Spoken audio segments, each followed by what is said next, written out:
the Gulf of Eilat, we've seen Saudi, we've seen Egypt, seen Jordan, seen Syria. Now we're here. Actually, we finished the hike yesterday quite close to the border with Lebanon.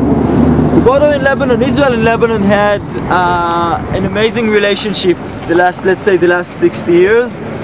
It began quite good. It began, well, during the War of Independence, Lebanon weren't such a factor against Israel. Lebanon is a small country in the Middle East, and a very complex small country. It's built out of a lot of minorities.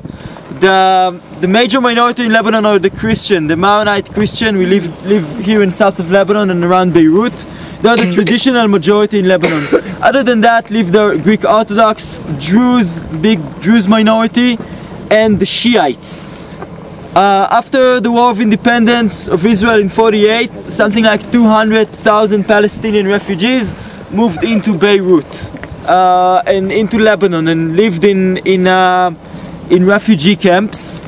And Lebanon is a small country, very diverse in ethnic minorities, and which had gained independence in 1946 and had some kind of status quo within it. The status quo say that the president should always be Christian, prime minister is always Muslim, and chief of staff is also should be Christian, something like that. It has, like, every position in the government is fixed. That's their legislation. That's their how do you call it? The constitution. Yeah, that's their constitution, and it's a very sensitive mosaic. And during the 70s, it appeared that Lebanon it's pretty bad with neighbors. The biggest neighbor of Lebanon is Syria. Syria and Lebanon both gained independence at the same year. Syria doesn't really recognize Lebanon's independence, as it doesn't really recognize Israel's independence. The Syrians tend to think that Israel and Lebanon are part of greater Syria. They have a lot of interest in Lebanon because Syrian economy is pretty bad. A lot of Syrians are working inside Lebanon. They grow some opium poppies over there, and they have a lot of interest inside Lebanon. For years they were both part of some kind of French mandate in the area. Things in Lebanon got complicated for a few reasons in the 70s. First of all, the Palestinian inside Lebanon had in 1970 till 1970, the main Palestinian forces, the headquarters of the PLO, stood in Jordan and attacked Israel from Jordan. And in 1970, in September, occurred a thing which is called the Black September. King Hussein, with help from the Israelis and the Americans, pushed away the headquarters of Yasser Arafat and the terrorist organization away from Jordan, clear Jordan from Palestinian warriors that were conducting attacks against Israel, against the West Bank in Israel. And all these Palestinian militants needed to find themselves a new home. Very quickly, they nestled inside the Palestinian refugees camp in Lebanon. Till then, the border that you see just in front of you was the most quietest border we had. There wasn't even a fence here. It was almost a peaceful border. There was no relation between Israel and Lebanon. But since September 1970, Black September, that King Hussein kicked off the Palestinians from Jordan, the Israeli-Lebanese border became troubled. Palestinian guerrillas had nestled in this mountain here, in these villages here, and conducted all sorts of attacks against Israel. There was no real fence, they could penetrate pretty easily. They shoot Katyusha rockets, they went into settlements here, villages, kibbutzim, moshavim, and did all sorts of pretty bad stuff. And Israel retaliated back. So during the 70s, Israel had penetrated a lot of time into Lebanon to try to keep away from the border these Palestinian militants.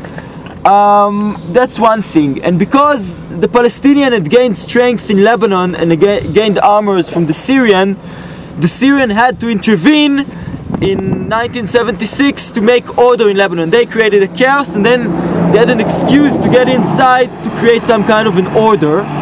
So in 1976, Syria occupies most of northern Lebanon, occupies Beirut, and starts a civil war inside Lebanon.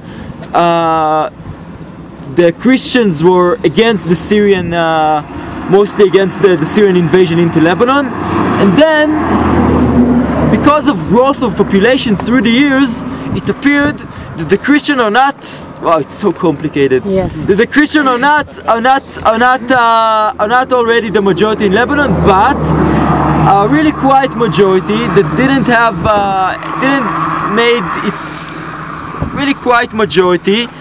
That is actually the Shiite. In Lebanon there were quite a few Shiite Muslims, and it appeared through the 70s that the Christians are not the majority anymore, but the Shiites. Most of the Shiites live in the southern areas of Lebanon, and also in a valley which is called the Bekaa Valley. And that connects us with the revolution in Iran. Iran is the biggest Shiite country in the world, and in 1979 there was the revolution in Iran, and Iran started spreading its ideology and started to look for potential friends in the hood, and they found the Shiites in Lebanon. And at that time Menachem Begin was Israel's prime minister, and the PLO stood right here on the border and shoot a lot of artillery inside northern Israel. And it's quite strange because most of the villages right here close to the border are actually Shiite villages. Some of them are Christian, but the majority here are the Shiites, which were really repressed through the years.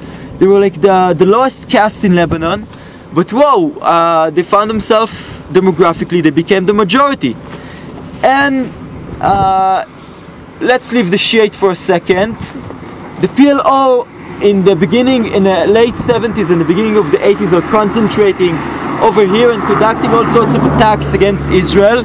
Israel decides in June 1982 to invade Lebanon and strike a deal with, you won't believe it, but with the Christians, strike an alliance with the Christians that sit in Beirut. And what happens in June 82 is that Israel is actually invading into Lebanon in the excuse for preventing a terrorist attack and trying to create new order in Lebanon and form a new government in Lebanon.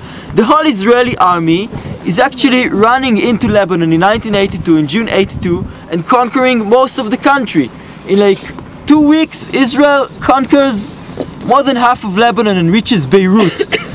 In the idea to create an alliance with the Christian, moderate, like I say moderate in brackets, with the Christian in Beirut, to push away the Syrians and to kick away the headquarters of Yasser Arafat and the PLO. And that's what actually Israel does. And the cabinet is voting for a small-scale operation. The Israeli cabinet votes for a small-scale operation to push away the PLO terrorists something like 40 kilometers away from the border. But secretly, only a few cabinet ministers knew about it, and Ariel Sharon, which was then the Minister of Defense, had made a plan. Even the Prime Minister didn't know about it, only the chiefs of the army. Oh my God. And Ariel Sharon and few ministers. The main idea was to reach Beirut, which is something like 200 kilometers away from the border, change the regime in Lebanon. It's like crazy. Yeah.